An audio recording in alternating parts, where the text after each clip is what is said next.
माता भी घर के कामों में भी मदद करता, लेकिन नहीं जी, हमारे वाले को तो कमाने से फुर्सत ही नहीं, और कमाई भी ऐसी कि कोई जरूरत पूरी ही नहीं हो रही है। सुनील बेचारा शीना को देखकर सोचता है कि शीना सही कह रही है। देखने में सुंदर है, घर का सारा काम कर लेती है, उसे तो कोई भी अच्छा लड़का मिल सकता था। क्या सोच रहे हैं? भागने का इरादा तो नहीं है? अरे नहीं मेरी प्यारी बीवी, मैं तो नहीं, पर डर है कि तुम नहीं कहीं भाग जाओ मुझे छोड़कर। शीला सुनील के मुंह से प्यार भरी बात सुनकर मुस्कुराती है। आप भी ना। सुनील एक दिन ऑफिस से घर आता है कि तभी शीना कहती है, सुनिए जी, वो मेरी सहेली आई थी, सारा दिन वो लोग यहीं थे, अब जा रही थी तो मैंने कहा नहीं नहीं, मेरे पति छोड़ आएंगे ना तुम्हें, तो रोक लिया मैंने। सुनील थोड़ी देर कुछ सोचता है, फिर कहता है, ठीक है, मैं कपड़े चेंज करके आता हूँ। अरे तेरे पति को तो लग रहा है कि अच्छा नहीं लगा। अरे नहीं नहीं, ऐसी कोई बात नहीं है, रुको मैं अभी उन्हें घर के कपड़े देकर आती हूँ। शीना अंदर जाती है जहां सुनील पलंग पर लेटा होता है। अरे क्या मजाक है, वो कह रही है कि आपने मुंह बना लिया। सही तो कह रही है, सुबह से अब ऑफिस से लौटा हूँ, एक कप चाय का तो पूछा नहीं, 20 किलोमीटर जाओ और आओ, और फिर कल उसी टाइम पर ऑफिस। अरे यार, मुझे गाड़ी चलानी आती ना तो बोलती भी नहीं आपको, और कौन सा रिक्शा खींच कर जाना है आपको। सुनील अब क्या बोलता। रात देर से आता है और सो जाता है। अगले दिन शरीर दर्द हो रहा है।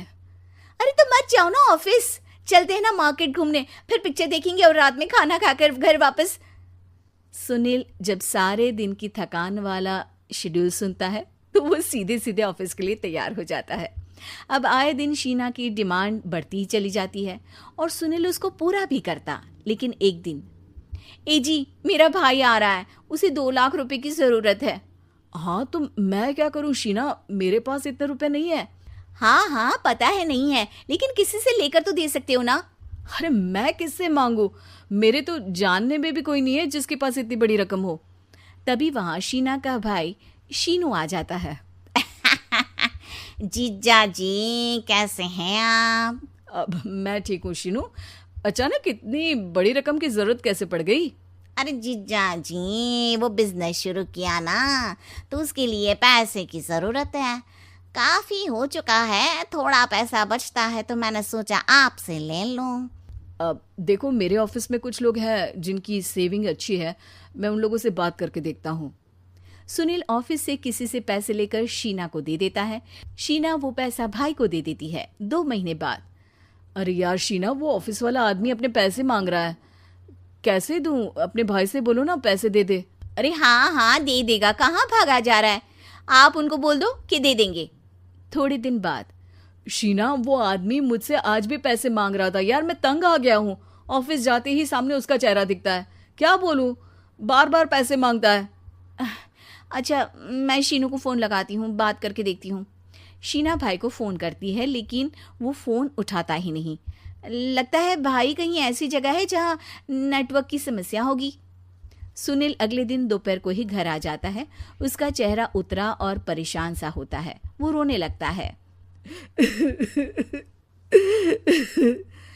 अरे क्या हुआ जी, आप इतना परेशान क्यों हैं? सब ठीक तो है ना?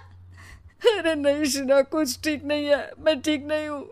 तुम्हारे भाई के लिए मैंने जो पैसे लिए थे, उस आदमी ने आज भरे ऑफिस में सबके सामने मेरी बेइज्जती कर दी।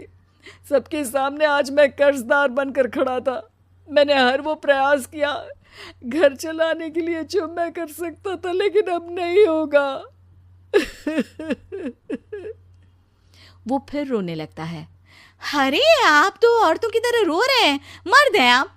क्यों, आदमी के सीने में दिल नहीं होता, या फिर वो इंसान नहीं मशीन होता है? अरे मैं थक चुका हूँ शीना, तुम समझती क्यों नहीं? मैं भी शारीरिक और मानसिक रूप से थकता हूँ, मैं भी आराम करना चाहता हूँ, सुकून चाहता हूँ। मैं अब कुछ नहीं कर सकता। कुछ नहीं। वो बैठ जाता है। शीना पति को हैरान परेशान देखकर चुप हो जाती है। अगले दिन, सुनिए ये लीजिए 2 लाख रुपये, उस आदमी को दे दीजिए और बोल दीजिए कि आज के बाद किसी को पैसे के लिए बेइज्जत ना करे। सुनील पैसे देखकर राहत की सांस लेता है। अरे शीना, तुमने तो मेरा बहुत बड़ा काम कर दिया, अब मैं शान से ऑफिस जा सकता हूँ। लेकिन ये पैसे आए कहाँ से? ये पैसे मैंने अपने गहनों को गिरवी रख कर लिया है। तुम ठीक रहो, निश्चिंत रहो, मैं बस यही चाहती हूँ। मुझे माफ़ करना, पर अब मैं समझ चुकी हूँ कि मर्द को भी दर्द होता है।